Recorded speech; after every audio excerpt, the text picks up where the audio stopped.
I come under Order 97.3.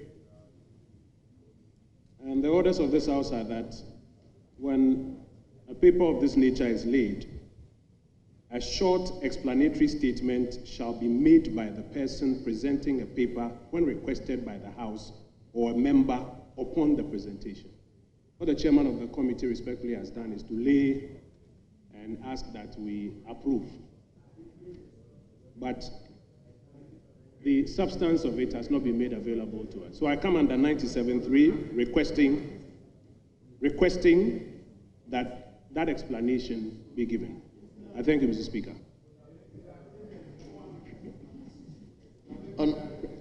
Speaker, yes, I'm not sure where the honourable member was reading from, but the standing order he quoted, 97.3, actually is 2. If so desired by the person presenting the paper, a short explanatory statement may be made. I'm not going to 3. So the honourable member is completely out of order. Yes, Leader. Yeah, Mr. Speaker, my respected colleague, who is the applicant in this matter, made an application. Mr. Speaker, the Honorable Kojo Oponkroma, Member of Parliament for Ofuase Ayine, rose on his feet under Order 97.3 to make his application. In mounting his application, he relied on Order 97.3, and for the avoidance of doubt, I quote, "A short explanatory statement shall be made by the person presenting a paper when requested by the House or a member upon presentation." So he has requested. He has requested. He rose on his feet to make an application. Mr. Speaker. Leader, thank you very much. But at this juncture, I'll turn down the application. Kojo, let me turn your application down based on 2, that if so desired by the person presenting the paper. So if the person decided not to give,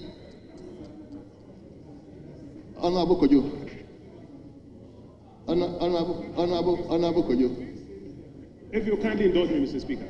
Mr. Speaker, once you have made please, you cannot challenge the Speaker, and you must allow the Speaker to give you the chance to speak. The Speaker must allow you to speak. That is what I'm requesting of the Speaker. I've not heard the Speaker. Yeah, but that is what Honorable Leader, I've also not given you the chance to also speak. That is what I'm requesting of the Speaker. So, Kojo, let me hear you. Mr. Speaker, please indulge me. Order 97.2 says that if the presenter of the paper so desires, then he may give a short explanatory statement.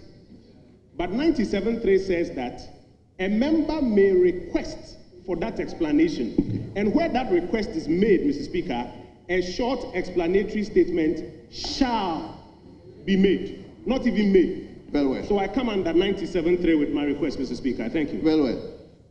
Yes, Honorable. Mr. Speaker, the Honorable Member for, is it Ayine?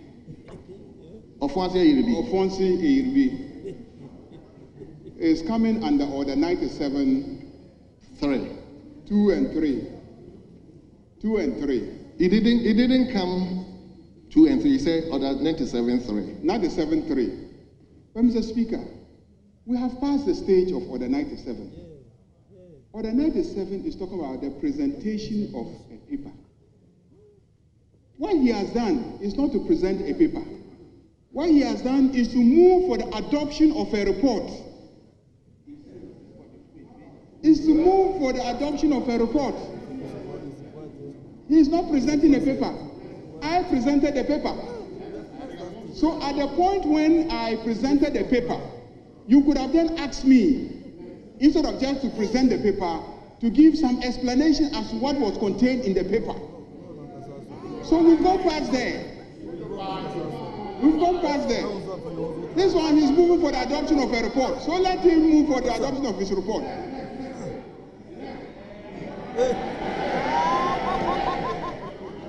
Yes. Yes, minority leader. Mr. Speaker, the literalist interpretation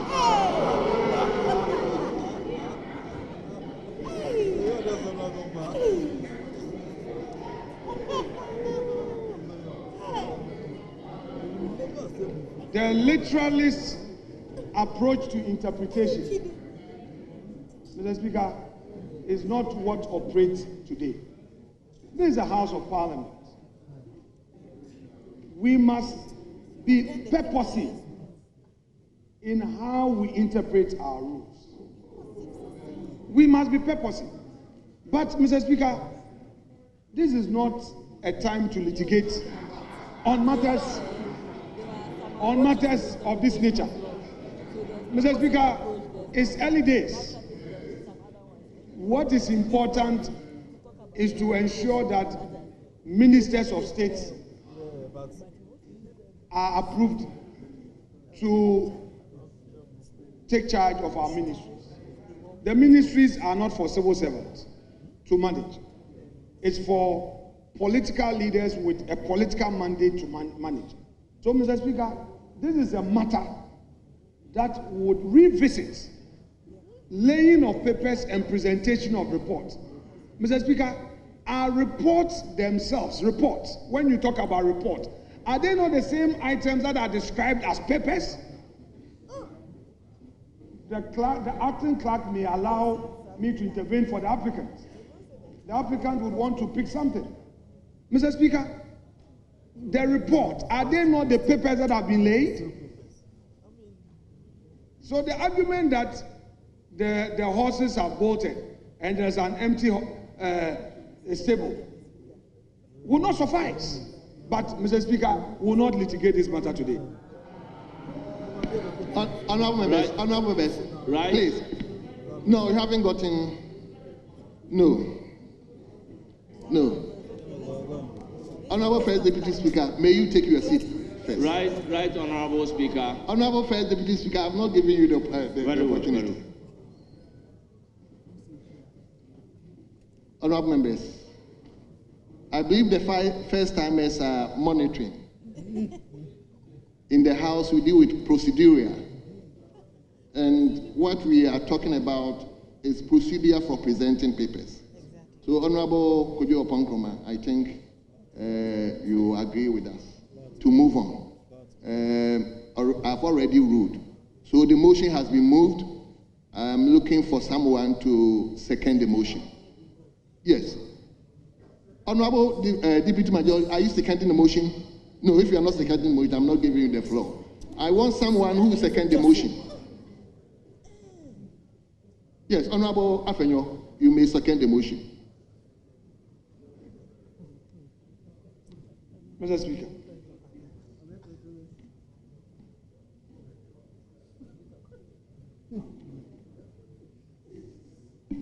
Honorable Minority Leader, please address the chair.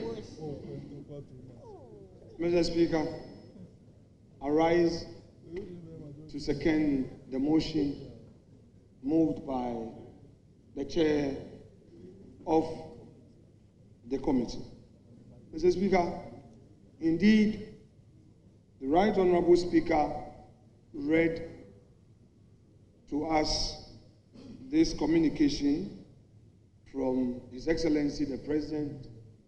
At the time the communication got to this House, the one who signed it was the Secretary to Mr. President. The Speaker, at the hearing, the matter was raised, and I must state for public records that His Excellency subsequently brought a letter signed by him himself, and that put that matter of constitutional procedure of a sort to a peaceful rest. Mr. Speaker, as contained in page 2 of this 48-page report, the committee requested for and received from National Intelligence Bureau a security report on the nominees. And I must say that all three reports proved favorable. We therefore proceeded to hear them. Mr. Speaker, first on our respected colleague, the Majority Leader, Dr. Ato Forson. He distinguished himself. The necessary questions were asked him. He explained to the best of his ability. Of course, there were clear commitments that our side, the minority, expected from him regarding some promises that his party made in its manifesto. These we expected him to have given us clear, straightforward answers. But, Mr. Speaker, he coming under the fact that he is not been to the ministry and there's need for some consultations was open in his answers. Mr. Speaker, this House will hold his feet to the fire by demanding answers from him, even as he assumes that high office. Mr. Speaker, we're also not too sure about his designation. The executive instrument establishing the ministry talked about Ministry of Finance and Economic Planning, whereas the letter to us referred to him as the Minister of Finance designate. So I believe that that is a matter that has to be done, because it's a constitutional matter that I believe that the President may have to look at. Mr. Speaker, this government has made a lot of promises that it is going to repeal some taxes at our ports. Those port taxes have still not been repealed, but I can understand, because they don't have a Minister of Finance. We can understand that because they have not presented their first budget. But at least we expect them to make a public commitment. To make a public commitment that indeed, given the opportunity, they walk the talk. Importers are anxious. They are expectant. They want to see taxes and levies reduced. They want to see taxes that you call obnoxious taxes repealed. You promise them great reliefs. Those importers are expectant. Mr. Speaker, the all-important support for the private sector initiative, the 1D1F, we asked the minister why in opposition he did not support the 1D1F. His views were to the effect that these exemptions, when given, are often abused. But Mr. Speaker, merely saying that exemptions are abused is not enough. What is important is for government to put in place measures to ensure that those who benefit and use these benefits for the good of industry. Again, it appears that in opposition, he acted perhaps merely for the sake of politics. We still believe that the only way for this government to survive is to ensure a thriving private sector. Giving or granting exemption to the private sector is something that must happen. It must be done. You can't continue to tax the private sector. I spoke about tax waivers yesterday. I will speak about tax waivers today, and I'll speak about it tomorrow. Mr. Speaker, they are talking about their so-called big push. The so-called big push was again re-echoed by my respected colleague Ato Forson. Again, we are holding him to the commitment he's made. Mr. Speaker, for the first time, he defined the 24-hour economy. All these months that they were talking about 24-hour economy, there was total confusion. He now says that the 24-hour economy is only going to look at the real sector of our economy. So we are looking at the manufacturing sector, the mining sector. He said so for the record, and he's been captured. If you read page 9 of the report, I have the 48-page report. I have it with me. And that is what he referred to, that the 24-hour economy is going to concentrate on the real sector. I am sure that if this concentration is done, yes, it's here. Funding government machinery. He said the implementation of it. He's talked about it generally.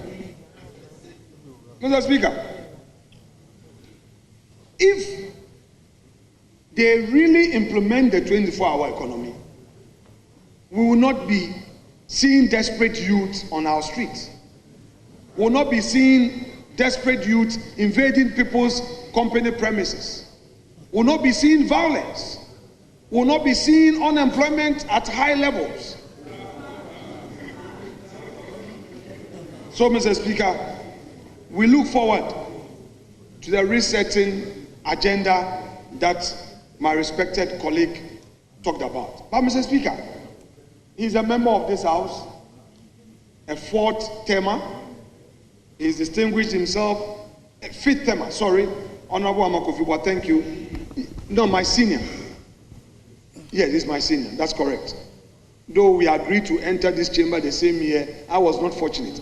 I lost my primaries by a single vote, and I had to go back to the assembly to go and contest again as an assemblyman and to become a presiding member and to catapult myself into the chamber 4 years after. So I agree. Ato is my senior in this chamber. That's fine. Mr. Speaker, I have absolute confidence in him that being a young man, he's 46, he served as a deputy minister, but what he told me during the inauguration, here was a young man who came into the chamber and was seated behind the pillar. Nobody saw him. Nobody recognized him. He didn't even qualify for leadership of committee. By the grace of God, industry and patience, he's gotten to where he's gotten to. I believe that Ato's rise to that high office should be an inspiration. And I tell him that he should not forget about that. If he falls, it will be the fall of the Ghanaian youth. Going to manage an economy is no joke. We can only pray for him, wish him well, pray that he works with a team there, consult more, and be firm in his own approach to things. It's not a very popular position to take in government. His party people will come after him. Other government ministers will be on him because everybody would be anxious to have a bite at the national cake. So he should be minded of the challenge ahead of him. Mr. Speaker, the next person,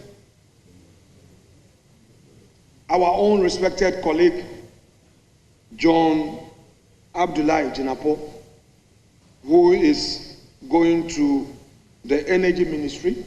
Mr. Speaker, I will rest my case on him, as there are some more aspects in that area that I would not attempt to go there. There are people who are well versed in those energy-related issues, and I know that they are very anxious to make a meaningful contribution in that area. So I will skip him. Suffice to state that he is such an affable fellow. If we look at his family, his brother is with us. He distinguished himself. He is on the other side. And Ghanaians should watch this, that the politics we do should not divide a family. The politics we do, Mr. Speaker, I will pause here to remind the majority side, they are in government. They are no more in opposition. Leader, just address me. I'm addressing you, but yes. I'm reminding them. I'm reminding them that they are in government. If they want to be litigating, your government business will delay. We will have our say. Mr. Speaker, the Jinapor brothers have something to tell Ghanaians. Politics should not make you think to the extreme. Those of us here who, when it gets to politics, we forget that we are friends and we hit so hard, should learn from the Jinapor brothers. Those who, when it gets to electioneering period and they are sent to people's you see your life.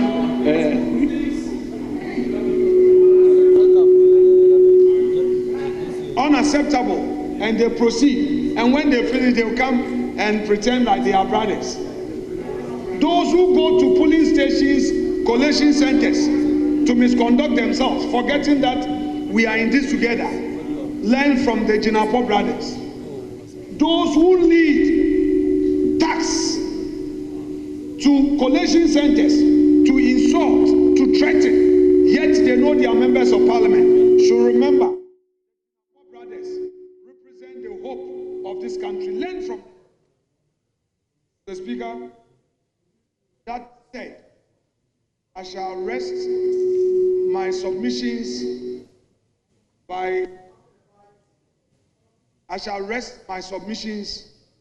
by having a bite on the nominee, Dr. Dominic Ayine. Mr. Speaker, this gentleman has earned the respect of this house. Mr. Speaker, I remember when I was on government side, leading government business, there were situations where, as a professional, he even departed from certain positions taken by his side. He got a lot of social media attacks on him, but he stood firm and he stood his ground.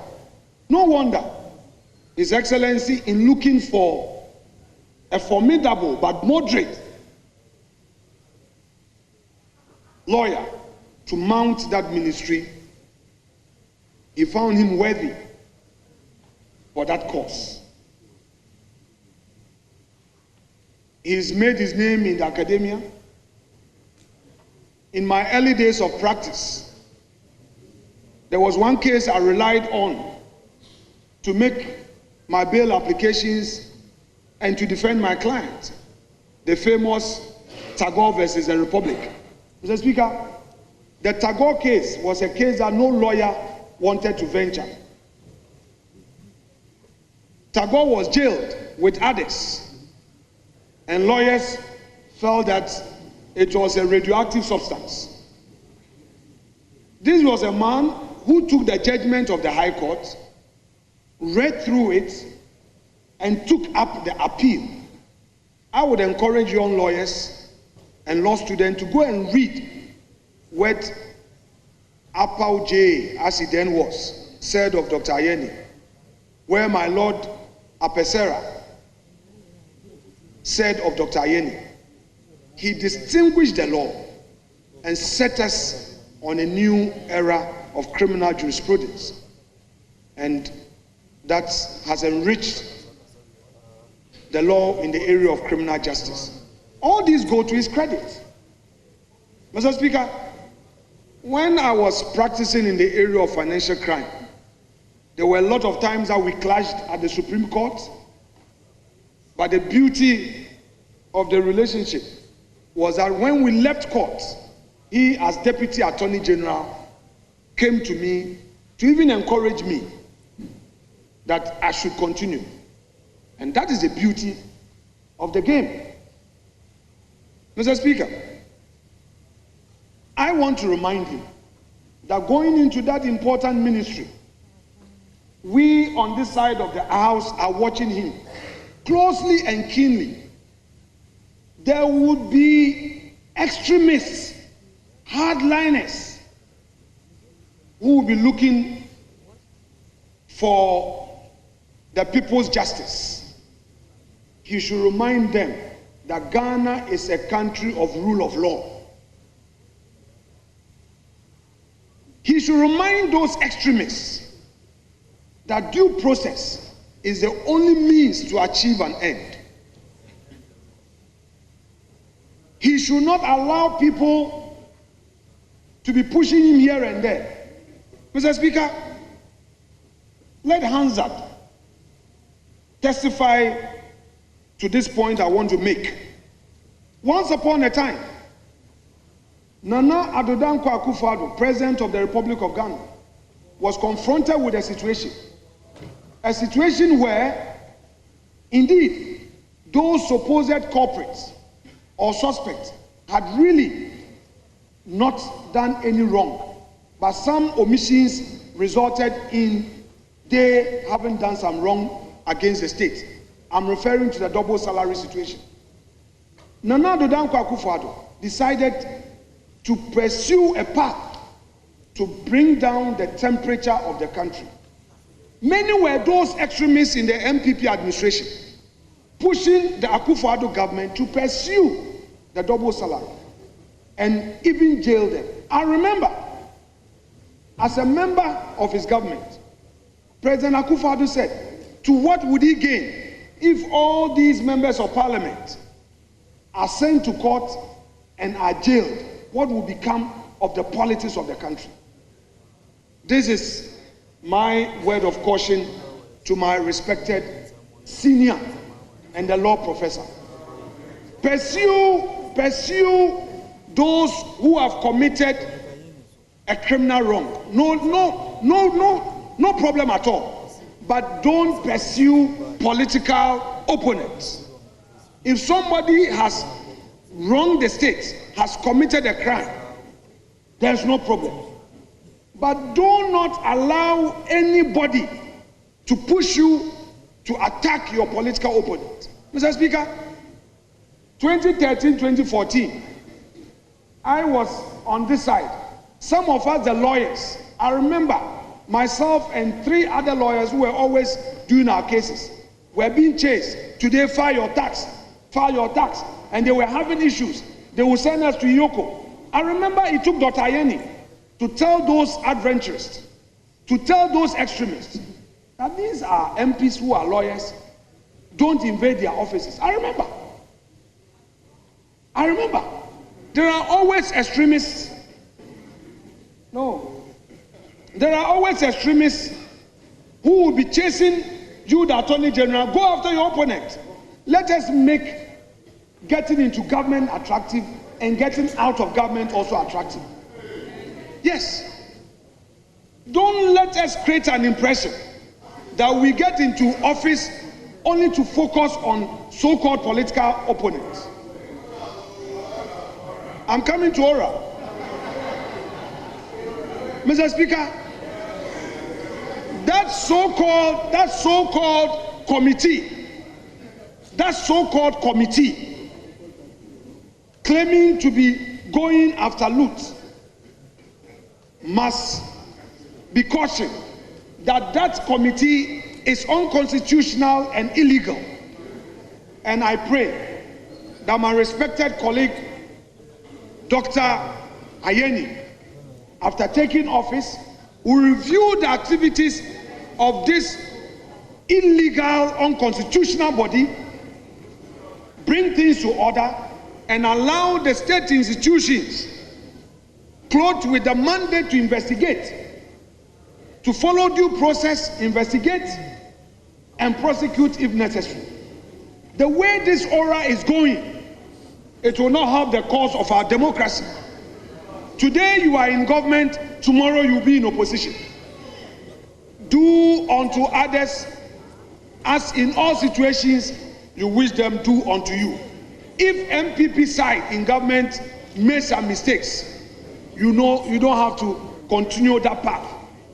So leave above board and pursue justice for all Ghanaians. Mr. Speaker, on that note, I shall thank you for indulging me and rest my case and encourage members to support this report, which is by consensus.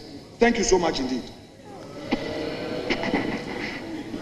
Honorable members, the motion has been moved and it has been seconded. It is now before the House for consideration. Honorable members, please be snappy with our contributions. I believe we agreed at the pre-sitting that we are going to have 5 members from each side. Right now, Speaker. Honorable Leader, I'm speaking. Please. Before we proceed, I think that it has been agreed. We'll not argue about that, but we need to talk about it. Going forward, I think we need to revisit this number of people who speak. We have 187, including independent candidates, and quite frankly, 88 members. And so when it comes to debates, it must be proportional. And I think it's fair. I am not arguing about the agreement. I'm not arguing about the agreement. But I'm saying that going forward, time immemorial, because of the numbers. Other than that, we will have so many people who don't have. But I am not going back on the agreement that has been reached. I think it's very important that we say it.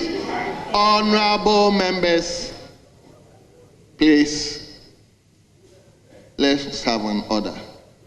The decision has already been taken at the precedent. It has been agreed that 5 from each side. So, Honorable Deputy Majority Leader, please, the decision has already been taken. So now we have the names here. We will begin with Honorable Alhaji Ladi Ayaba. Hajia Ayaba. Honorable Member, you wouldn't go beyond 5 minutes. Just indulge me so that we can have this report concluded and attend to other business. Thank you, Mr. Speaker, but the title should come as Hajia. Mr. Speaker, let me first of all thank the Almighty Allah for bringing us to this level, and thank the President of the Republic of Ghana, His Excellency John Dramani Mahama, for making these nominations to take up the mantle of governance in his government. Mr. Speaker, the first 3 people who have come to table are individuals whom I have known for at least not less than 12 years each, some of them more.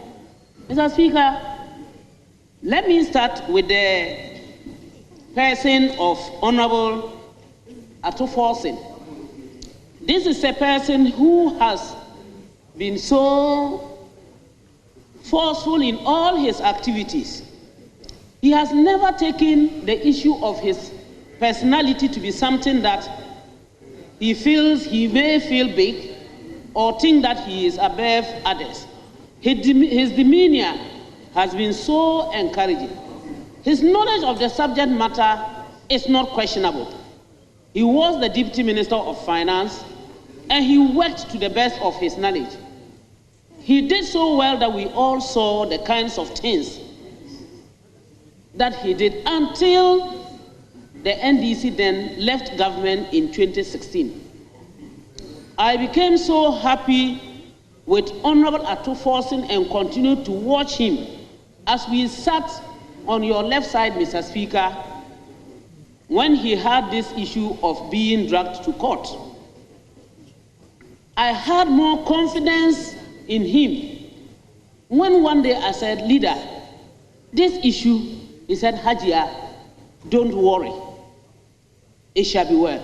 And I said, "Inshallah, it shall be well." And it has been well.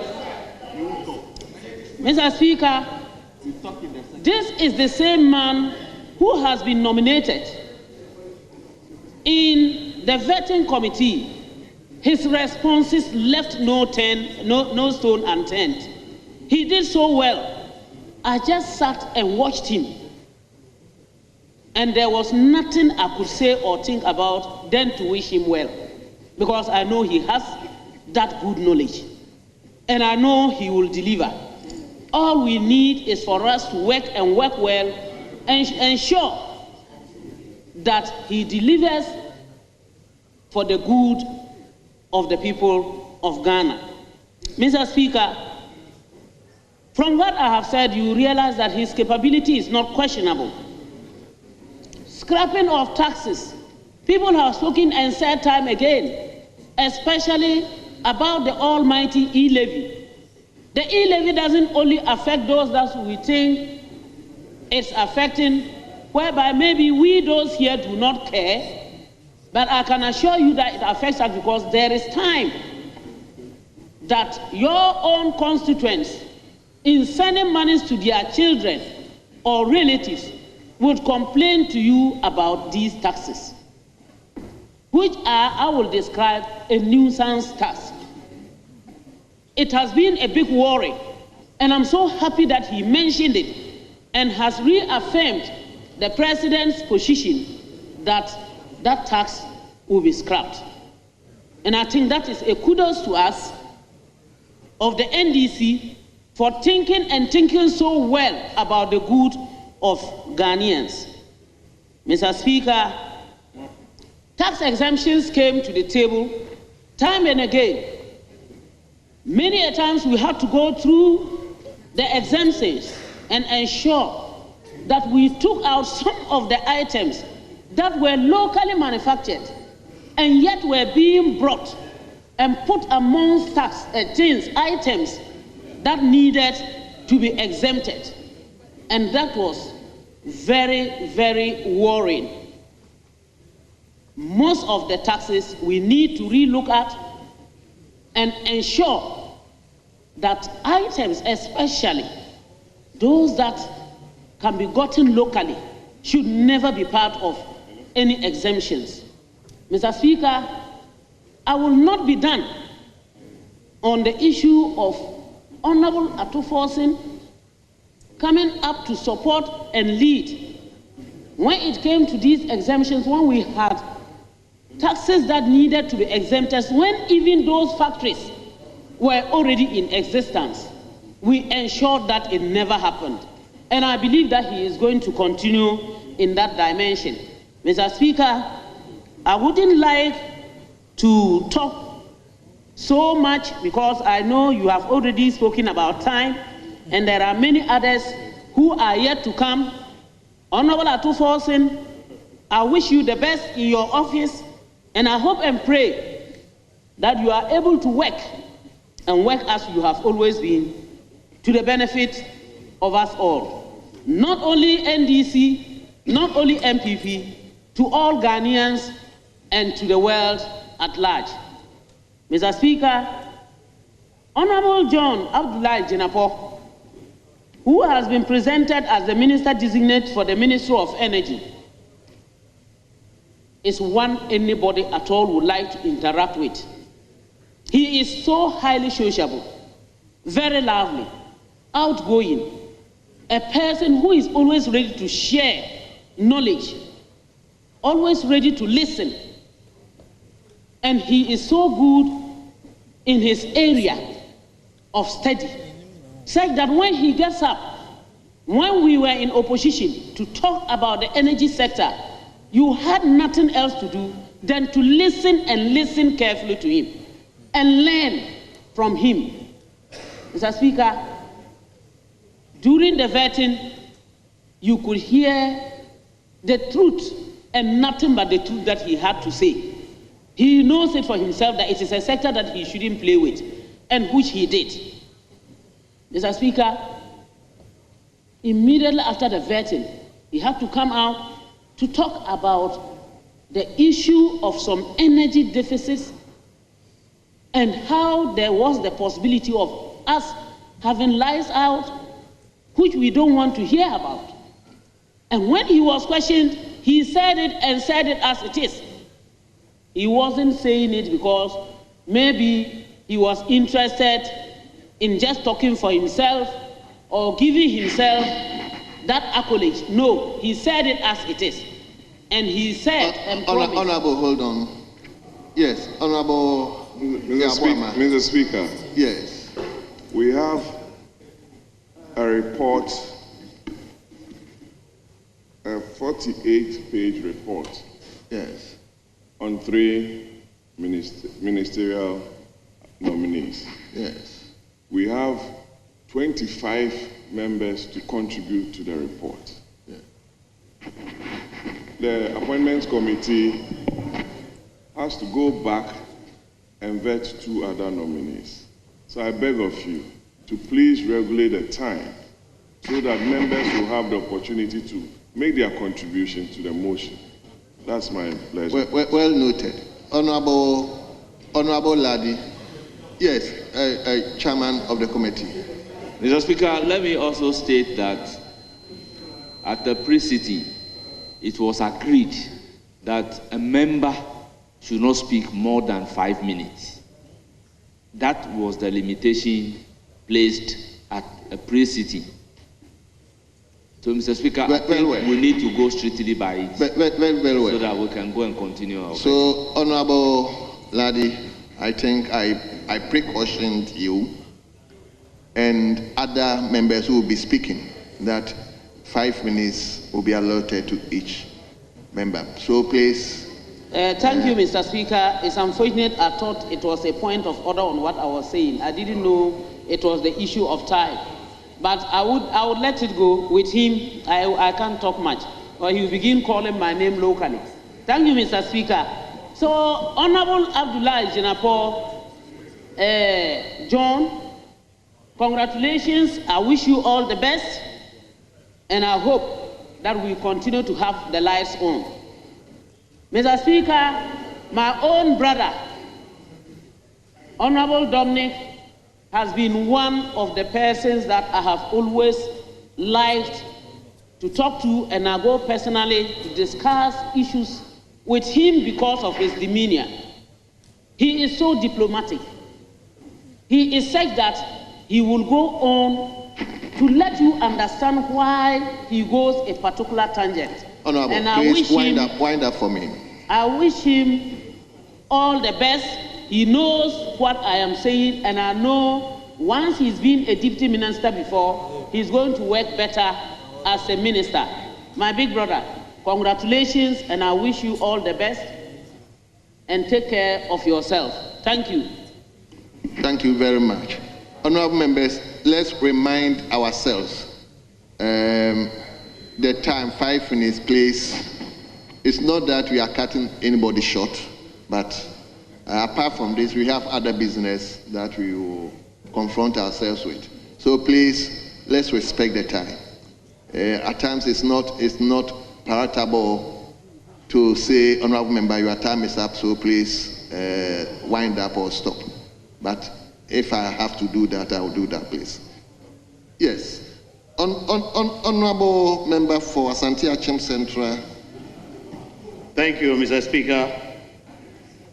Mr. Speaker, I wish to first congratulate the nominees. Honorable Dominic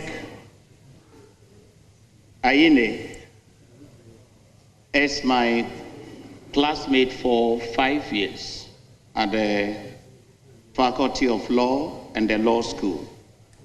So I know him very well to be a man of his own word and of good integrity. Mr. Speaker, he's a very hard-working gentleman and a very brilliant young man. He's worked very hard to be where he is.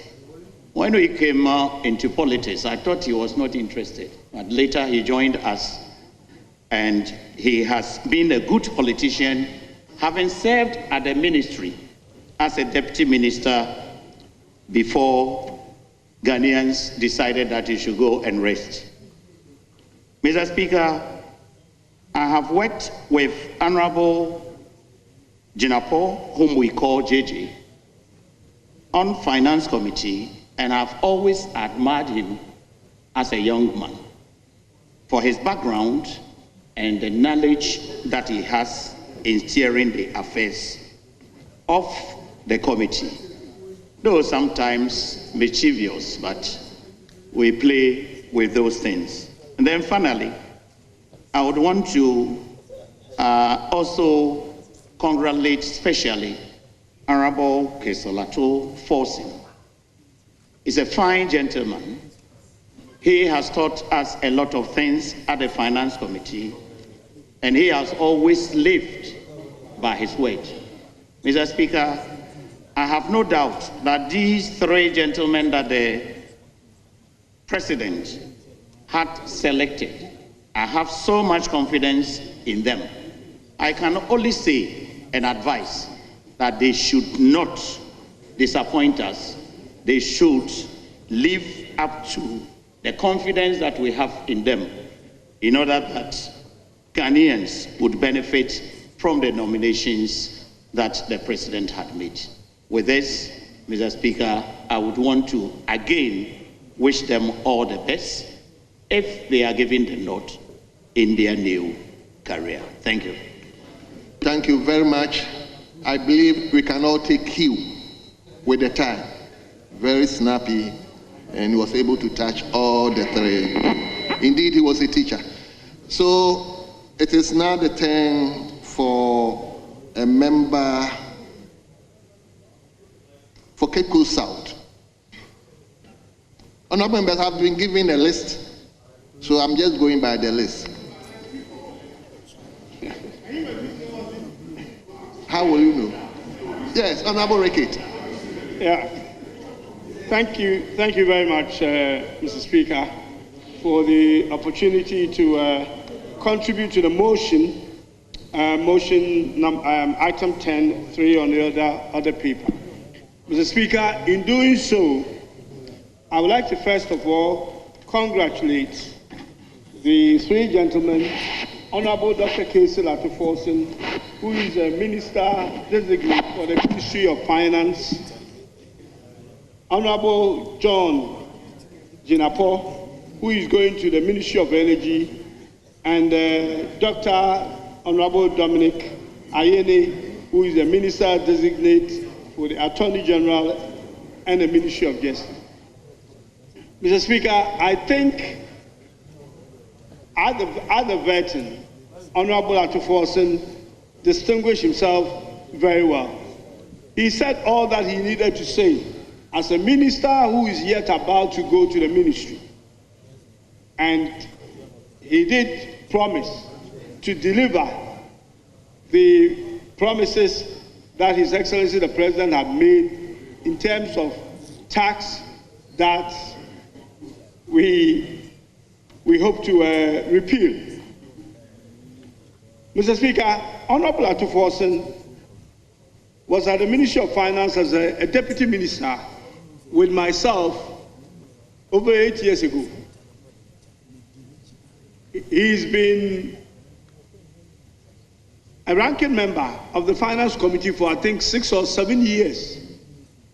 So he's basically been following the Finance Ministry for at least over a decade. I have no doubt in my mind his ability to perform his duties as the minister in the times that we are in. And I wish him all the best, and I know that he will do well. We are all here to support him to make sure that he succeeds in this difficult economic climate that this country is seeing at the moment. Mr. Speaker, I'll move on to Honorable John Jinapor, a fine gentleman who is passionate about matters that involve energy. And I think he's followed energy matters for a very long time. I have no doubt in my mind that he is the right person to go to the ministry in these difficult times. With Dr. Dominic Ayine, my good friend, congratulations. The interesting thing is that all three gentlemen here have previously been deputy ministers of the ministries that they are going. So it shows clearly the succession plan that the NDC has in terms of promotion of people to positions. So the places they are going are not new to them. And I know that they will do well. We pray and hope that we all support them to succeed. With these few words, Mr. Speaker, thank you so much. Thank you very much. It is now the turn of Honorable Boama. Mr. Speaker, I had the opportunity to sit at the veto, so I'm yielding to Honorable Kwabena Ponkroma, if he's not on the list. Kojo is on so, the list. Honorable Member for Takoradi, please. Very well.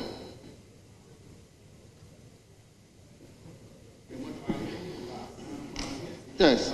Thank you, Mr. Speaker. Mr. Speaker, I rise to support the motion moved on the nominations of the President.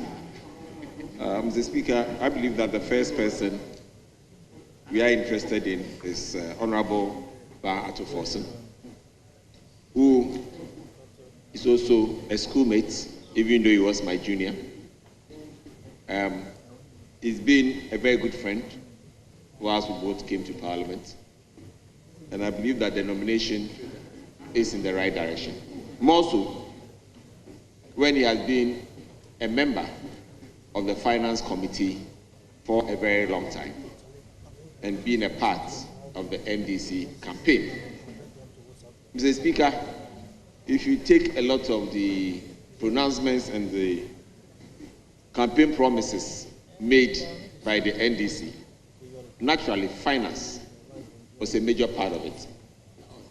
It is therefore unfortunate when nominees like my friend Ato and others are asked direct questions on the promises. They tend to tell you that wait for them to show us their next budget.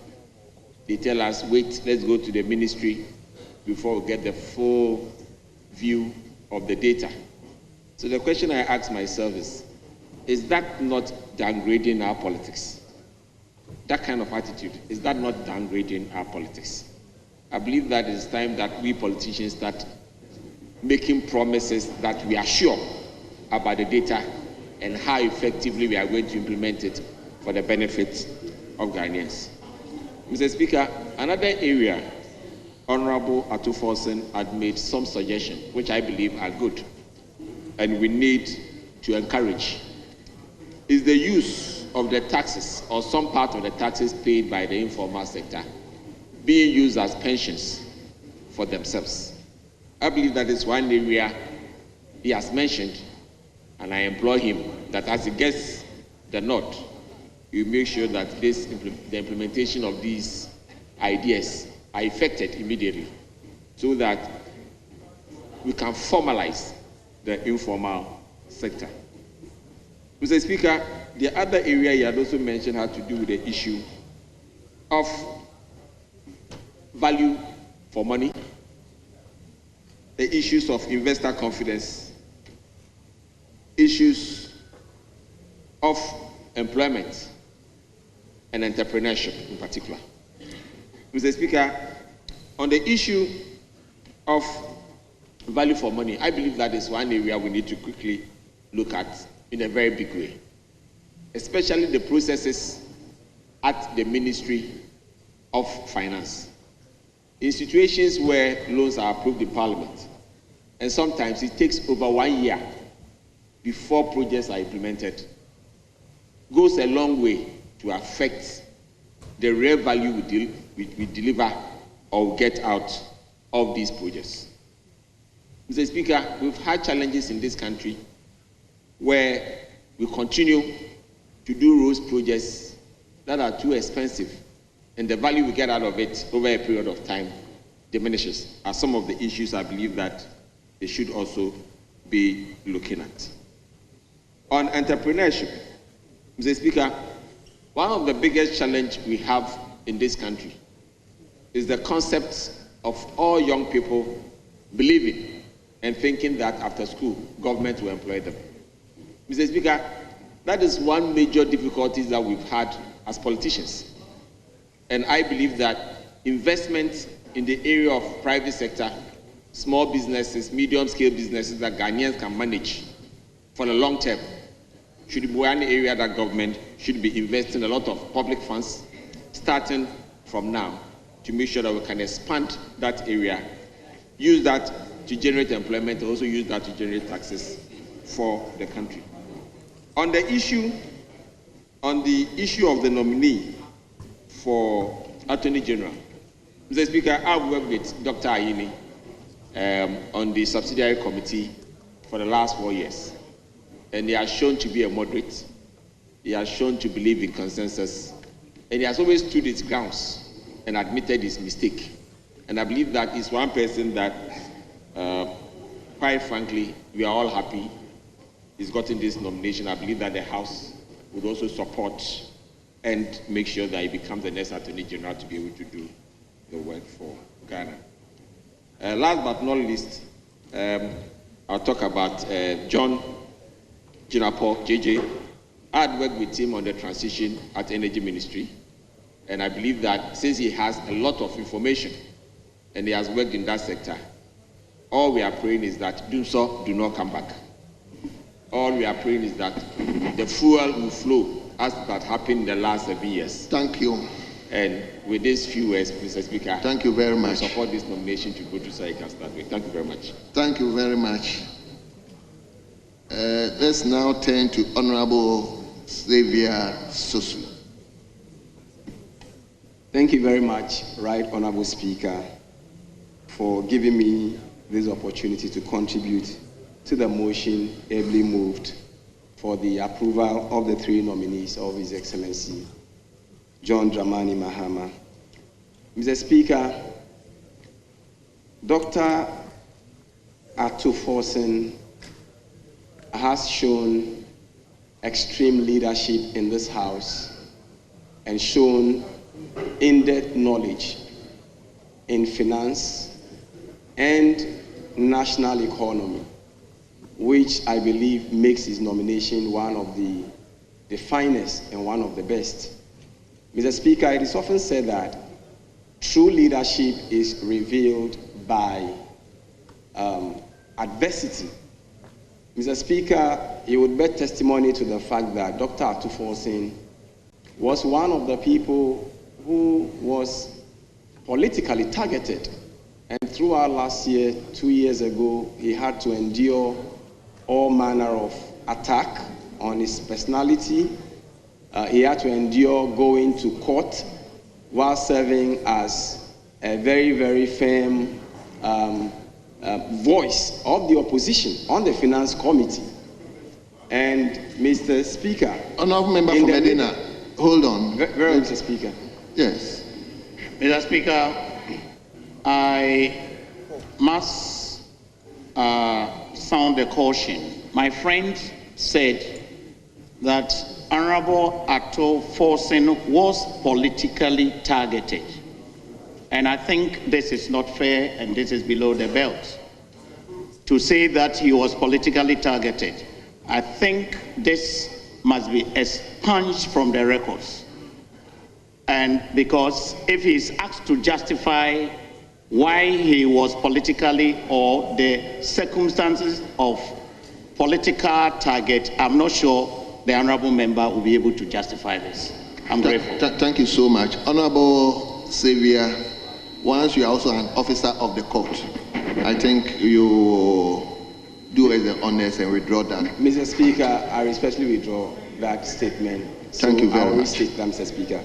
Mr. Speaker, Dr. Ato Forson was one of the members of Parliament last year that underwent all kinds of struggles, let me put it that way, in the face of delivering his work before this very House. But Mr. Speaker, you will agree with me that he distinguished himself. He was firm, he was principled, he stood his grounds to defend his position when it comes to matters of the economy. You recall how he led our side to fight fiercely against the e-levy. And Mr. Speaker, what is good about Dr. Ato Forson is the fact that even now at the vetting committee, he stood his position to say that definitely the NDC government is going to honor its promise by scraping off the e-levy and other taxes that he's always stood by. Mr. Speaker, Ato Forson represents some inspiration to young people because he's in his 40s and yet he's already distinguished himself, rising through the ranks to the highest pinnacle of becoming a finance minister. And Mr. Speaker, that is an inspiration to all of us, and I believe that he is definitely going to carry the people of Ghana through and honor all the promises that the NDC has made in its manifesto, particularly when it comes to youth employment. Mr. Speaker, our brother and friend John Jinapor has also distinguished himself as a member of Parliament and also shown very excellent knowledge when it comes to the energy sector. And I believe that he's also going to do very well and be an answer to the energy challenges that we were plunged into by the former administration. Mr. Speaker, finally, Dr. Ayine was my lecturer and has been an inspiration to me in various ways. And Mr. Speaker, I must say that in the last Parliament, when I led some private bills like the abolition of the death penalty, Dr. Ayine played a key role in ensuring that we achieve that goal of abolishing the death penalty, criminalizing witchcraft accusation. Mr. Speaker, I would want to use this opportunity to urge Dr. Ayine that Ghana still has to sign the second optional protocol to the ICCPR and also work on removing the death penalty from the Armed Forces Act. And I hope that as he assumes this ministry, he will lead the way to make this happen. And most importantly, also work on the non-custodial sentences for petty crimes. Thank you very much, Mr. Speaker. I wish him the best, and I wish all of them the best, Mr. Speaker. Thank you. It is now the turn of Dr. Gideon Buako. Doc, you have the floor now. Thank you, Right Honorable Speaker, for giving me the opportunity to support the motion ably moved for the ministers. Honorable member, may you speak up a bit? Thank you, Right Honorable Speaker. I rise in appreciation of the opportunity you have given me to comment on the nominees whose reports have been brought before this House. Right Honorable Speaker, the ministers we are considering today, as has been said by one of us, have all served as deputy ministers in the respective ministries that they are going. And Mr. Speaker, it's interesting that the government led by His Excellency John Dramani Mahama is a government on a reset agenda, but these nominations indicate an upgrade from former deputy ministers to substantive ministers. It gives an indication that, indeed, it is good to upgrade in life as human beings. Right Honorable Speaker, the Honorable Dr. KCL Ato Forson, who has been nominated to the prestigious office of the Finance Minister, is a distinguished personality. He served as a member of Parliament. He served on the Finance Committee. He's been a Deputy Minister for Finance before.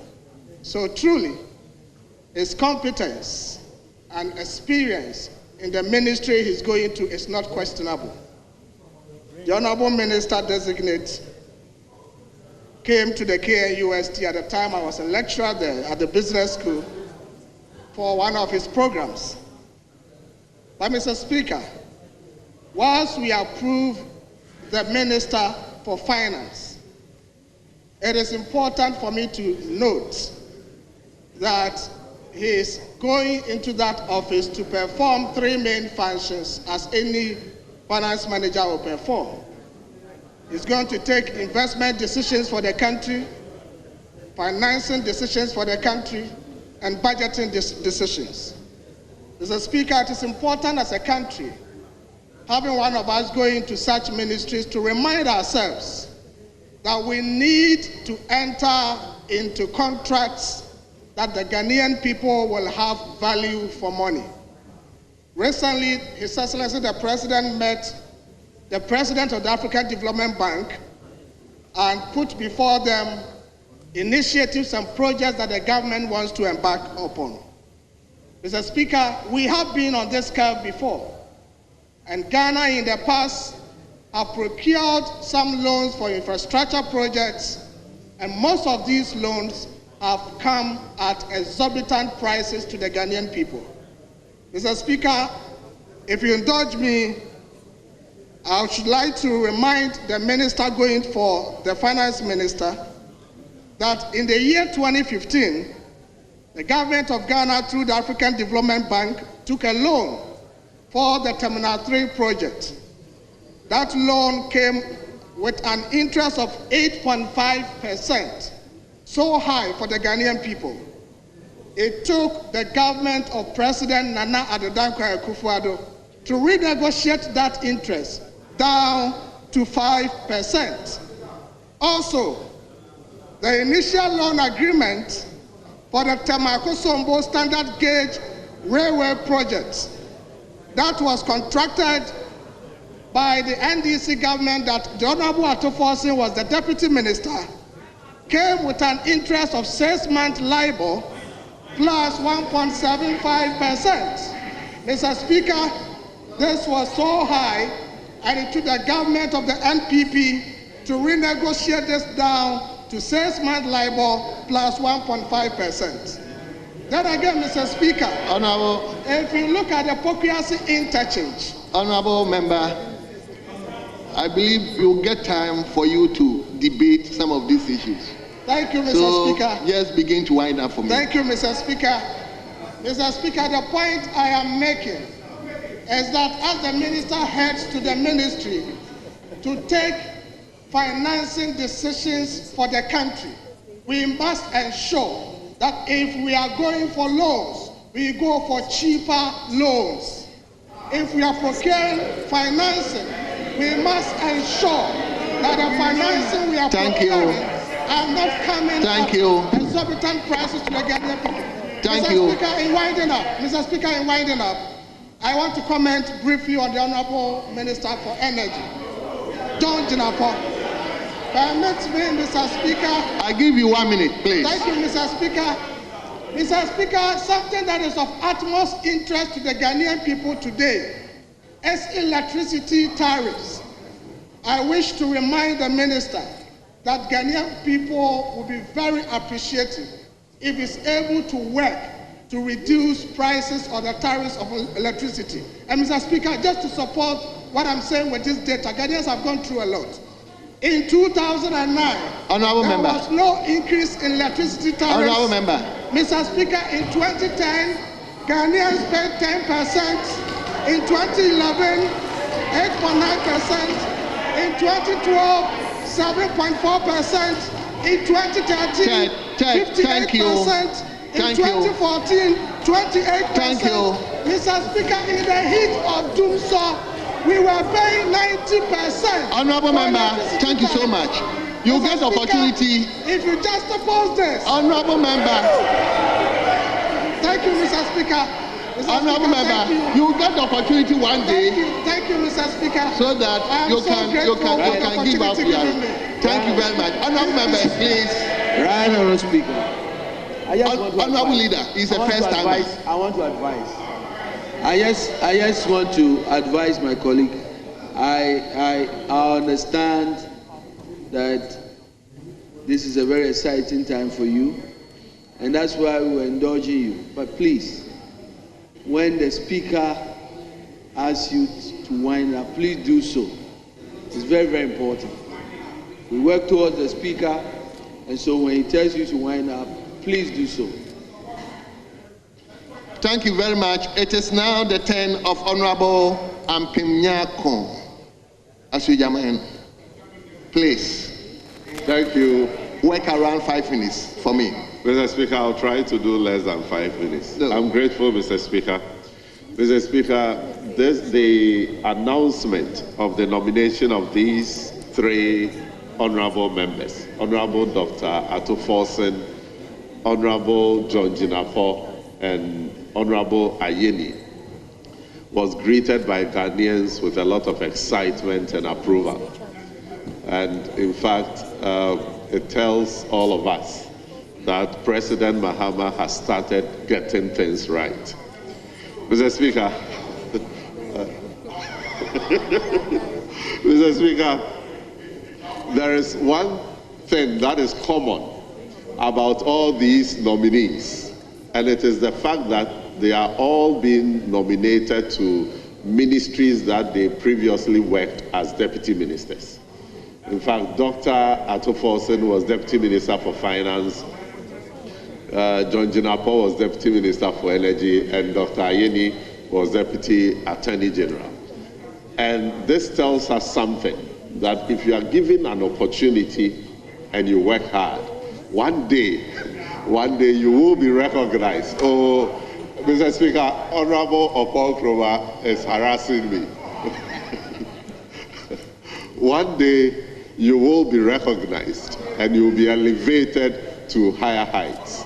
And so this is a lesson to everybody, that any opportunity that you get, no matter how small it is, work hard and one day you will be rewarded. Mr. Speaker, their responses showed clearly that they are ready for the work and they appreciate fully the task ahead of them.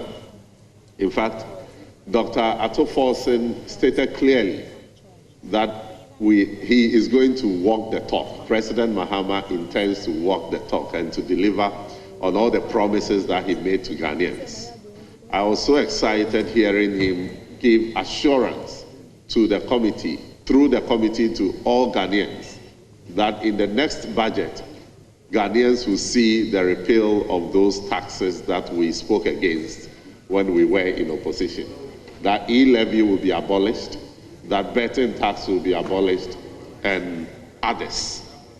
Mr. Speaker, Dr. Ato Forson made rather an ambitious promise that he aims to work hard to bring inflation down to 8% plus or minus 2.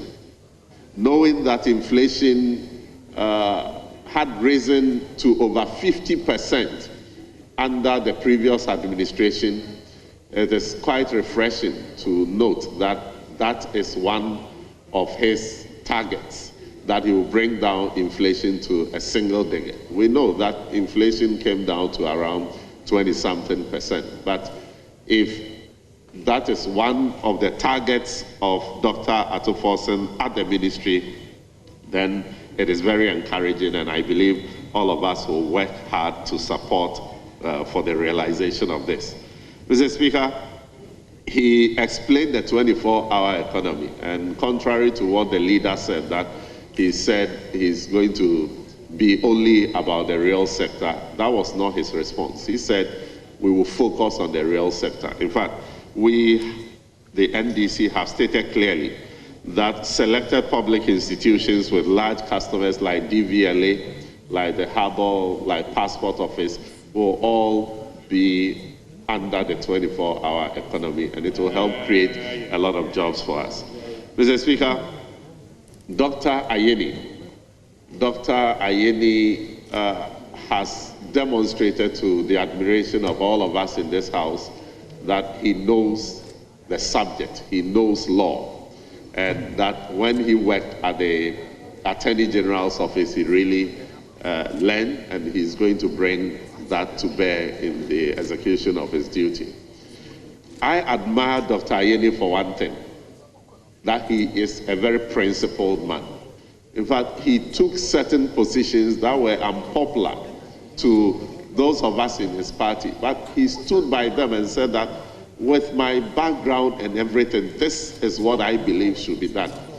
This is the man that is going to the Attorney General's department. And so when the minority leader was appealing that he shouldn't go and persecute political opponents and all that, I can assure him that the man going to this office is principled, and he will do his work very well. Finally, on Honorable Jinapor, he's my friend. If I don't mention him, it will be fair. Mr. Speaker, Honorable Jinapor, someone I have worked with on the Finance Committee, has also demonstrated that he's ready to help us solve the energy challenges.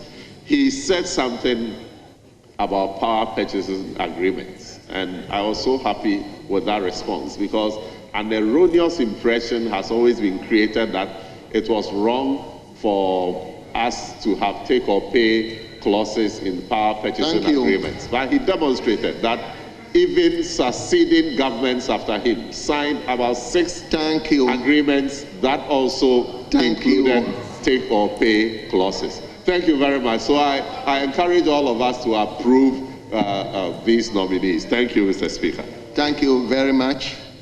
It is now the turn of Honorable John Darko.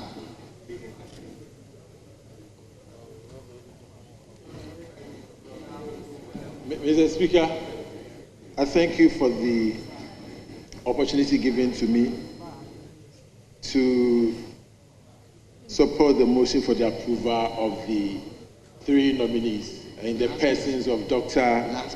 Dominic Ayine and Honorable Ato Forson and Honorable John Jinapor. In the case of Honorable John Jinapor and Dr. Ayine, I had the opportunity to put some few questions to them during the vetting, and I believe their answers to the questions are out there. I believe the jury is still out there on whether their answers were satisfactory or not. But Mr. Speaker, I did not get a chance to ask the Finance Minister nominee 1 or 2 questions that I had, and I want to bring that to the fore. Mr. Speaker, when the Finance Minister nominee, Honorable Dr. Ato Forson, appeared before the committee, he presented a CV which I went through. Mr. Speaker, when I went through the CV, I saw that the Honorable Finance Minister nominee has stated that he was once a director of a company called Protect Integrated Services Limited in the UK. Mr. Speaker, when I tried to search on the company, I realized that honorable nominee's dates in which he claimed he was a director showed that he said he was a director from 2003 to 2005. the search at the UK's company registry, which is on the internet, shows that that company was actually set up in February 2005. I also realized that when you go through the company's record, Honorable Minister nominee's name wasn't there as a director, contrary to what he has stated on his CV. And then a search also showed that that company was liquidated sometime in 2009. I mean, this is going to be a Minister of Finance for the country. And I was wondering how somebody who is going to run our country will become a director, who is going to run our finance ministry, was once a director of a company which has been folded up. And then the fact that the date in which he claimed he was a director clearly shows that he wasn't a director at the time. He was a director. The company was actually set up in 2005 when he said that he was a director in 2003 to 2005. So, Mr. Speaker, if it's a mistake, we would like to have the Honorable Minister to come and clarify that. Hold on. Yes. Thank you, Mr. Speaker. Yes. Mr. Speaker, the practice in the UK is that when you are going to start a business, initially you don't register it. There are few businesses that start as registered businesses. You start under a concept known as Trading Act. So you trade as a particular name and you do business until the business is well established to a point where you can now go and formally register that name as the business. Mr. Speaker, no. So he started trading as that name and worked for about 2 years, after which he then went and registered the company. The records are there. You don't understand the concept, you can Google it. Trading as. And you will see it, that is a very common practice that is encouraged in the UK. And so this business was conducted in the UK. And that is how it started. That is why at the point that you are talking about, it wasn't registered. But it actually was an existing business. Go and check. Just Google it. Google it on your phone. You will see that in the UK, it is a common and accepted practice. Thank you, Mr. Speaker. Mr. Speaker. Yes, Honorable clarification. You may conclude. Mr. Speaker, very briefly, point of clarification. No, I'm not giving you the opportunity. Mr. Speaker, that's a clear misinformation to the House, Mr. Speaker, on UK company law and practice. Mr. Speaker. Hold on. Let me give the opportunity to the chairman of the committee. Right, Honorable Speaker, thank you for giving me the opportunity. Mr. Speaker, it is observable from the fact that members get up without catching the eyes of the Speaker, then they will put on the microphone. Mr. Speaker, they have gone through an orientation. So this habit can no longer be entertained in this House. So once again, members should take note that by practice and convention in this House, you get up until you catch the eyes of the Speaker. You do not put on your microphone. It's not looking good. We've gone through the orientation exercise with them. So I don't want to see this reoccurring. Thank you very much. Yes, Honorable John Darkon, you may continue. Honorable Speaker, so I was saying the company, the registered company that we know, which is the Protect Integrated Services Limited, was registered in 2005. I don't care what my learned colleague on the other side is saying, that you have to operate the company at a particular or for a particular period before it is registered.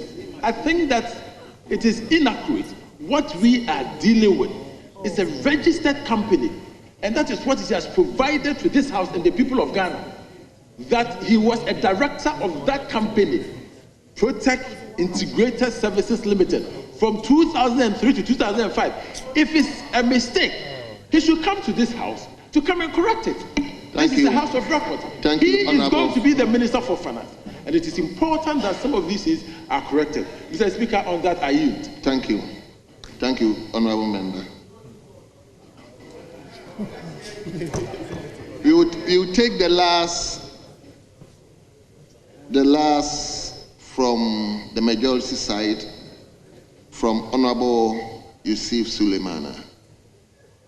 Mr. Speaker, I'm very grateful for the opportunity to contribute to the motion that is before us this afternoon. Mr. Speaker, indeed, the three gentlemen that have been nominated and vetted are really assets to this nation. Mr. Speaker, we all know Honorable Ato Forson.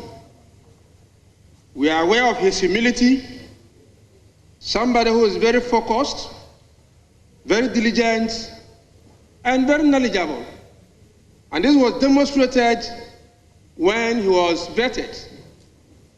His responses were asked. Mr. Speaker, when he was asked on the issue of tax exemptions, he was clear that we should give tax exemptions to companies that really deserve this, and that we should be fair in giving out these tax exemptions. And that, for me, is something that we all have to take into consideration. And this is a person that needs to occupy this very important position so that he will demonstrate fairness and not be biased. Mr. Speaker, let me also touch on my own brother, my younger brother, Honorable John Abdullahi Jinapor, a young man with vision, a young man who has demonstrated competence, a young man very knowledgeable when it comes to energy and finance, a young man who is able to give us assurance that Dumso will be a thing of the past. We have just inherited Dumso, something that the John Mahama administration had worked to resolve. We inherited it from you. And this young gentleman gave us the hope that Dumso will not resurface in this country. And he has taken pragmatic steps to ensure that we don't sleep in darkness. You don't sleep in darkness. And so you should begin clapping for him. You should begin clapping for him. That the mess you have caused, this young man, a visionary leader, has given us hope. And these are the kind of people that we expect His Excellency John Dramani Mahama to put into very strategic positions like this. And so I call on you unanimously to approve these men of integrity so that the mess that we have inherited, they will be able to resolve that for us. Mr. Speaker, lastly, because I don't want to take so much time. Lastly, Honorable Dominic Ayine. When the name is mentioned, people shiver. This is a man that we all know. His credibility level is high. You can compare him to other outgone Attorney General and what have you. You can compare them and you see the difference.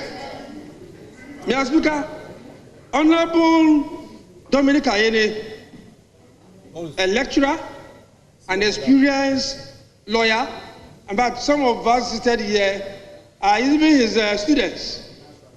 I can see some of them seated there and listening. This is a man who taught you, and you know his worth. And that's the man who's now coming to lead you when it comes to issues of law and issues of courts in this country. I think you should be clapping for Mama for giving you such a respected person that even in the international front, when he speaks, It brings credibility to Ghana. And so, once again, I want to call on you. Thank you. To rise up and give a unanimous approval to this young man to save us from the position that we have inherited. Thank you. God bless you all. Mr. Speaker, I'm very grateful. Thank you. Lastly, we will listen to Honorable Kojo Nkrumah. Thank you, Mr. Speaker. Mr. Speaker, it appears that the NDC has a knack for three wise men. When President Mills was in power, he had his three wise men. And President Mahama appears to have started off with his three wise men, our brothers who have been nominated and who have performed creditably when they appeared before the Appointments Committee. Dr. Ayine was Deputy Attorney General when I was called to the bar. He actually handed me my qualified certificate of law. His track record is well known and well respected. We wish him well. He's not only going to be Attorney General, he's also going to be Minister responsible for justice. And Mr. Speaker, justice is a subject that across the country many people still look forward to. Court infrastructure, residences for magistrates and judges, the kind of budgets that must go there, the availability of lawyers for legal aid to ensure that justice is done in the nooks and crannies of this country. These are things that we expect Dr. Ayine, in addition to other functions, to pay attention to, and we wish him well. Mr. Speaker, the Honorable John Jinapor, our brother, is well versed in the subject of energy and finance. He has offered a lot of explanations about take or pay and things that have gone on in the past. Mr. Speaker, no matter the explanations you give, and I speak as a former member of cabinet, a few lessons that we can share with our colleagues. No matter the explanations that you give, what the people of Ghana are waiting for is that fuel prices don't go up, the electricity prices don't go up, the fuel is available at the pumps, that the lights don't go off. We wish our brother well, and we hope he delivers in that area. Mr. Speaker, the Honorable Dr. Ato Forson spoke about 4 things that I want to briefly comment on. One was on raising revenue. The Honorable Dr. Ato Forson says that his target is to move tax to GDP ratio from 13% to about 18%. That's about 500 basis points. Mr. Speaker, 1% of GDP is about 10 billion Ghana cedis. So to move it from 13 to 18 is about 50 billion Ghana cedis. At a time when, as we have agreed across the political divide, some tax handles should be removed. E-levy, COVID, betting. E-levy and COVID alone, nothing less than 20 billion. So what he's promising us is that he's going to take away about 20 billion from the revenue handles, but still grow it by another 50. We are hoping that he will do that without introducing new taxes or renaming some of the taxes. And whatever he will do in that area, we will support him and help him. If it works well and Ghana moves to 18% of GDP, it works well for all of us. Mr. Speaker, he spoke about expenditure cuts and says that he's committed to it. On this side of the House, we had already advertised that we are looking forward to about a cut of 3% of GDP. So we'll be looking forward to the expenditure cuts that he will present in his first budget, and we'll help him to achieve it. However, Mr. Speaker, whatever cuts we do, we should ensure that quality of projects are not being sacrificed. We should expect that ongoing projects that are delivering value to Ghanaians are not sacrificed. Yesterday, the Honorable Agboja at his vetting mentioned that commitment on roads is about 100 billion. That means about 100 billion worth of road projects ongoing. These cuts, we are hoping, will not lead to a stop of the major critical road and other infrastructure projects across the country. Mr. Speaker, the third thing he spoke about, which I want to briefly comment on, is debt management. That under his administration, they will do better in debt management. At the same time, he's considering taking some more money from the IMF. That's not a grant, that's debt. What is that debt going to do? Worsen our debt situation or improve it? So, Mr. Speaker, we'll be looking forward to these things and helping our brother Ato to achieve those objectives. And finally, the respected minority leader drew attention to the fact that when the president issued the EI on the ministries, he said Ministry of Finance and Economic Planning. But when he issued the communication to the speaker, he said Minister responsible for finance. We will urge our brother to avoid the trap of creating the impression that he's responsible for the economy. The minister responsible for fiscal policy, the minister responsible for finance, like my brother Ricketts knows, is a minister responsible for fiscal policy, not the whole economy. There are external economic developments that he doesn't have control over. There are things happening in the monetary policy space that he doesn't have control over. There are real sector economic issues in other areas that other ministers will be taking decisions and impacting the economy. He doesn't have control over that. So from our lessons, we wish them well. We will give them all the support that we can. If it works well for all of us. And with these few words, Mr. Speaker, we will support the motion that our brothers be approved to take up their position. I thank you, Mr. Speaker. Thank you very much. Honorable members, at the conclusion of the debate, the question is, as many as are in favor of the motion listed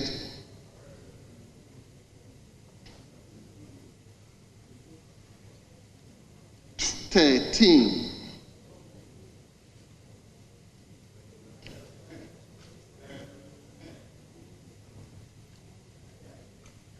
Yes. Yes. The question is, as many as are in favor of the motion listed 11 in today's order paper, say aye. Aye. All those against say no. Honorable members, it is obvious the ayes have it. The motion is hereby adopted. And that this Honorable House has adopted His Excellency the President's nomination of Honorable Dr. Ato Forson as Minister Designate for Ministry of Finance and Economic Planning. Honorable John Abdullah Jinapor as Minister Designate for Ministry of Energy. And Honorable Dr. Dominic Ayine as Minister Designate for the Office of the Attorney General and Ministry of Justice. Honorable members, on behalf of the House, I would like to extend our congratulations to our own brothers in this House, and we hope that they will make us proud.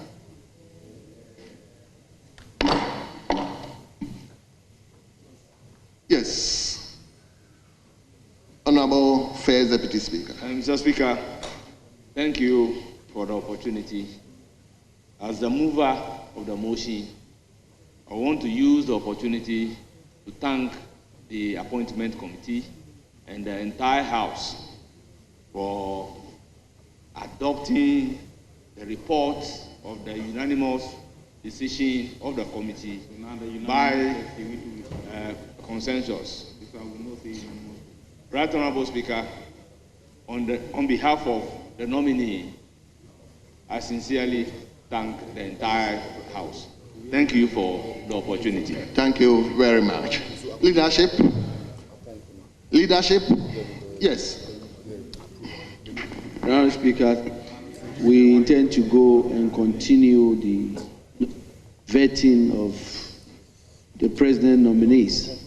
And I think on that note, we will ask that you suspend the House for us to allow the Appointment Committee to do that work, and then we can come back with the